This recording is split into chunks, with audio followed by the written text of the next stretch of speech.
இன்னும் சற்று நேரத்தில் உலக புகழ் பெற்ற அலங்காநல்லூர் ஜல்லிக்கட்டு தொடங்க இருக்கிறது. அதற்கான ஏற்பாடுகள் முழுமையாக முடிவடைந்திருக்கிறது. இந்த ஏற்பாடுகளை தொடர்ந்து மாவட்ட ஆட்சியர் சங்கீதா நேரடியாக களத்திற்கு வந்து ஆய்வு செய்வது, அதே போல அமைச்சர் மூர்த்தி நேரடியாக இந்த பகுதியில் வந்து ஆய்வுகளை மேற்கொண்டு வருவதை நம்மளால் பார்க்க முடிகிறது. இந்த நிலையில்தான் இந்த போட்டியை காண்பதற்கு ஏராளமானோர் அதிகாலை முதலே இந்த பகுதியில் குவிந்திருக்கக்கூடிய காட்சியை பார்க்க முடிகிறது. வழக்கமாக ஜல்லிக்கட்டு போட்டிகள் நடைபெறும் போது அதை ஆங்காங்கே நின்று மக்கள் ரசிப்பதும், ஜல்லிக்கட்டு தொடங்கிய பின்னர் இங்கே இந்த பகுதியில் வந்து அவர்கள் ஜல்லிக்கட்டை வந்து பார்ப்பதுதான் அதிகமாக நாம் பார்த்திருப்போம். ஆனால் அலங்காநல்லூரை பொறுத்த அளவில் குடும்பமாக இளைஞர்கள் பலரும் பல இடங்கள்ல இருந்து இங்கு வந்திருக்கிறார்கள். குறிப்பாக தமிழகம் மட்டுமல்லாமல் வெளி மாநிலங்களில் இருந்தும் ஏராளமானோர் இந்த ஜல்லிக்கட்டை காண்பதற்காக நேற்று இரவு முதலேயே இந்த பகுதியில் வந்ததாக சொல்கிறார்கள். இவர்கள் இன்று காலை 5 மணிக்கு அவர்களை உள்ளே அனுமதித்திருக்கிறார்கள். உள்ளே வந்த நபர்கள் இங்கே வந்து இருக்கிறார்கள். எங்கிருந்து வந்திருக்கிறார்கள் என்று நாம் அவர்கிட்ட கேட்க முயற்சி பண்ணலாம். வணக்கம், நீங்க எங்கிருந்து வரீங்க, எப்போ வந்தீங்க? கன்னியாகுமரி. இங்க எப்போ இதுக்கு முன்னாடி ஜல்லிக்கட்டு பாத்திருக்கீங்களா? இன்னும் என்ன ஜல்லிக்கட்டுல என்ன மாதிரியான விஷயங்கள் பார்க்கணும் எதிர்பார்த்து வந்திருக்கீங்க? தொடர்ந்து ஜல்லிக்கட்டு பார்க்க வந்துட்டு தான் இருக்கேன். ஜல்லிக்கட்டு நடத்தினால நாட்டு இன மாடுகள் பாதுகாக்கப்படும். தமிழர்களுடைய பாரம்பரிய வீர விளையாட்டு. அதனால தொடர்ந்து எல்லா மாவட்டங்களிலும் ஜல்லிக்கட்டு நடக்கணும்.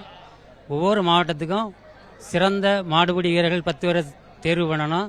10 மாடுகளை தேர்வு பண்ணணும். அதை வந்து இப்போ இருக்கக்கூடிய விளையாட்டு அரங்கம், ஜல்லிக்கட்டு அரங்கம் புதுசாக அதில் வந்து நடத்தி அதில் சிறந்த காளைகள், சிறந்த வீரர்களை தேர்ந்தெடுக்கணும் அப்படிங்கிறத என்னுடைய விருப்பம். அவர் கூறியதை கேட்டோம். மேலும் ஒருவர் இருக்கிற அவர்கிட்ட கேட்கணும். நீங்க எங்கிருந்து வரீங்க? நான் திருச்சி மாவட்டம் புல்லாம்படி கிராமத்தில் வந்திருக்கேன். இதான் ஃபர்ஸ்ட் டைம் வந்திருக்கேன். தமிழின் பெயர் பெற்ற மதுரை மாவட்டம் அலங்காநல்லூர் ஜல்லிக்கட்டு பாக்குறதுக்கு முதல் முறையாக எல்லாரும் வந்திருக்கோம். எப்ப வந்தீங்க? வந்தோடனே உங்களுக்கு அனுமதி கொடுத்துட்டாங்களா? அனுமதி பாக்குறதுக்கு ஏதாவது காசு இருக்கா? காசு கொடுத்து வந்தீங்களா? அதெல்லாம் காசுல எது இல்லைன்னா சும்மா வந்தோன்னே நீட்டா அலோவ் பண்ணாங்க. நீட்டா வந்து ஆடியன்ஸ் எல்லாம் உட்காந்துருக்கோம், கேலையில உட்காந்துருக்கோம்.